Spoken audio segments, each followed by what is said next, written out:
यही कहना चाहते हैं कि सरकार की बहुत बड़ी विफलता है। अपना चुनाव, एक राष्ट्र एक चुनाव की आप बात कर रहे हैं, पर आप एक शिफ्ट में एक चुनाव एक पेपर नहीं करा पा रहे। हम लोग पूरे साल लग के इतने सालों से पढ़ाई कर रहे हैं।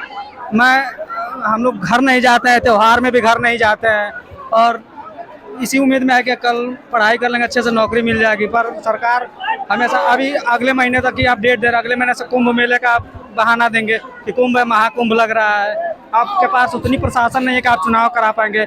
अगर आप एक शिफ्ट में अभी नहीं करा पा रहे हैं तो ये कितनी बड़ी विफलता है सरकार की। देखिए कितनी इमोशनल बात है कि रोजगार के लिए और त्योहारों पे घर न जाने के बाद भी बच्चों को प्रोटेस्ट करने के लिए भी स्ट्रगल करना पड़ रहा है। और कुछ कोई मुद्दे हैं आपके?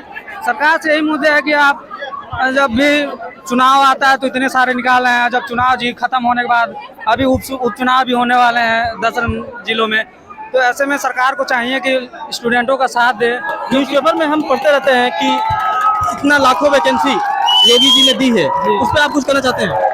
कहना तो यही है कि आप करते रहे। लाइन मैनेजमेंट जो हो रहा है, जहाँ इतनी वैकेंसी कम आती है, न्यूज़पेपर में तो दिखाई दिया जाता है, ठेले वाले को भी रोजगार में शामिल कर लिया जाता है। इस पर क्या कहेंगे आप ये देखिए कि आप ठेले वाले को रोजगार में ले रहे हैं। पिछली बार जो शिक्षक 69,000 की भर्ती हुई थी, उसमें अभी तक लड़के वहाँ बैठे रह रहे हैं, फिर उनकी कोई सुनवाई हो नहीं रही है, और सरकार बस वैकेंसी निकाल रही है, उसका परिणाम नहीं मिल पा रहा है। और फिर आप जब चुनाव आता है तो फॉर्म फिलअप करवाते हैं, और फॉर्म फिलअप करवाने के बाद आप लड़के भरते हैं, पूरे साल मेहनत कर रहे हैं, और फिर उसका पेपर नहीं होगा। पेपर भी होगा तो लीक हो जा रहा है, और लीक होने के बावजूद भी लड़के स्टूडेंट धरना दे रहे हैं, तो फिर आप लाठीचार्ज करवा देंगे। इन्होंने एक मुद्दा और उठाया है। इनका कहना है कि यही आयोग जो कि जेआईसी लेक्चरर और एलटी ग्रेड के एग्जाम कराता है, लेकिन इनकी वैकेंसियां न तो नियमित हैं और ऊंट के मुंह में जीरे के समान हैं।